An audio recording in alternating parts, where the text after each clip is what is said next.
Hello, welcome to Olamide's Voice podcast. Once again, Happy New Year, compliment of the season. Today is the 4th of January 2026. The new year has begun.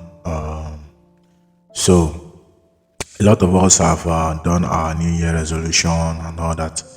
And my message for today is whatever you choose to do this year, own it, right? Own whatever you choose to do because to be honest, the world is not waiting for you. The world will not wait for you, and the world will never wait for you. So as the world keep moving, you keep moving with the world as well. So thank you for listening to this podcast. Thank you for always tuning in to this show, right? So there are a couple of things on my mind that I'll be talking to you about today, right? Today is the 4th day, and what I'll be talking about today is, the world is full of energies and frequencies, right? And different energies, different frequency alternate and radiate toward each other in different way, and they bring out different outcome, right? So for example, you carry your own frequency of energy, I carry my own frequency of energy. If we react together, we will produce a different frequency of energy. What I'm saying is that your energy plus mine can either yield a negative energy or a positive one. So try to understand that. So in that terms, what I'm saying is that if two of us come together and we have a relationship, for example, or we sit down and talk, or we sit down and relate as person to person, or you and someone else, the person have the energy they are carrying, maybe it's positive or negative. So, and for example, if the person is carrying a positive energy and you are carrying a negative energy, for example, and two of you come together, let's say in terms of plus and minus, when you minus your energy plus the person's energy, in mathematical terms, if it yield a positive number, for example, you guys might be in for a positive relationship, right? Imagine you met someone crying. Already you know that the person is on a low frequency energy. Someone sad and crying, and the person, after relating with you, the person started feeling positive, the person started feeling better, the person started feeling okay.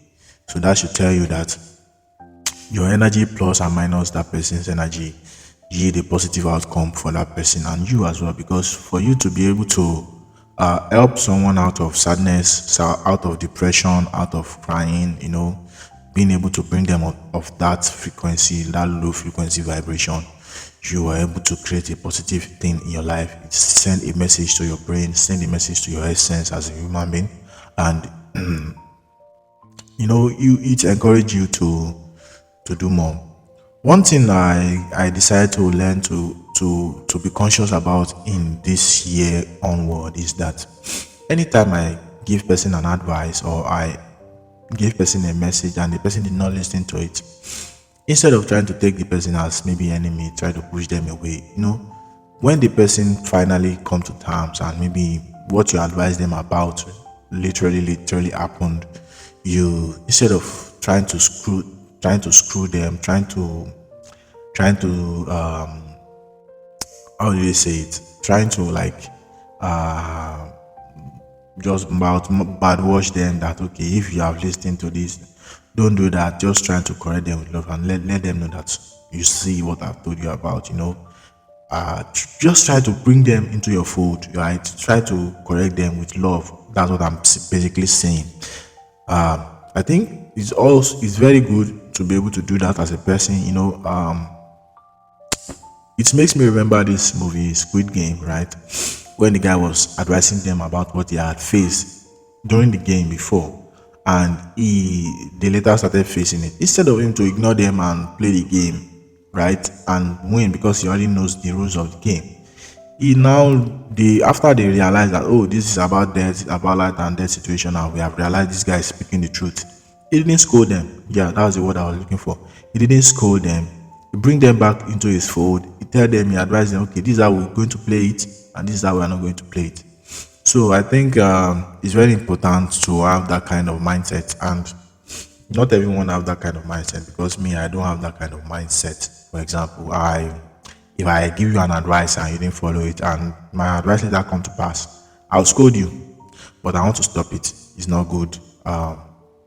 It's not always good. Rather, it's not as if, yeah, there are sometimes you have to scold the person and let the person know that you really screwed up.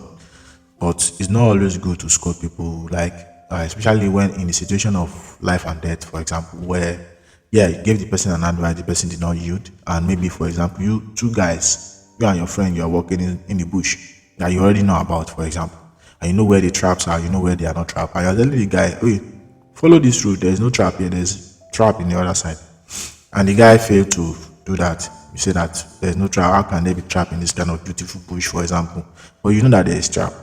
And for example, the guy now went on his own way, fell into a trap, right? You heard this noise, you go there and you, should I tell you that there is trap here? And you, oh yeah, deal with the trap by yourself. No, you don't do that. You help them out of the situation, because the reason why you have to help them out of the situation, because next time they will listen. They will listen to you, and they will understand, because whether you like it or not, we are all human beings, and we tend to follow our mind first before we realize that what we are doing is wrong, and what someone have advised us about is the right way, before we now adjust. So that's what I want to talk about today. And another thing that has been on my mind is so the news of American going into Venezuela and carrying out a military operation to to get the president of Venezuela and bring him to justice. Well, this is geopolitics, and for example, if you are not an expert in geopolitics, you can't just put your mouth, right? You can't just come to conclusion that this is what's happening, because I've seen a lot of noise on Facebook of what is happening, like people sharing different kind of opinions and all that, but you do not understand geopolitics, because you that you don't understand the how your government, the government of your country operates. You want to understand how another country government operates. For example, the main issue that Trump was putting out on is that president of Venezuela is a drug baron, carry drug into, they are pushing drug into United States. They are also pushing prison members into United States, for example. But to me, I've not seen, there is no clear evidence, because I feel that they just pin that on him just to take him out. Right? There is more to that, but they didn't drop any evidence. Okay, this is what I will see. These are the documents, these are the pictures, these are the videos of him pushing drug into the United States. But whatever you think it is, whatever you may call it, is still geopolitics, and you don't understand. Just think about it like that. You are not an expert.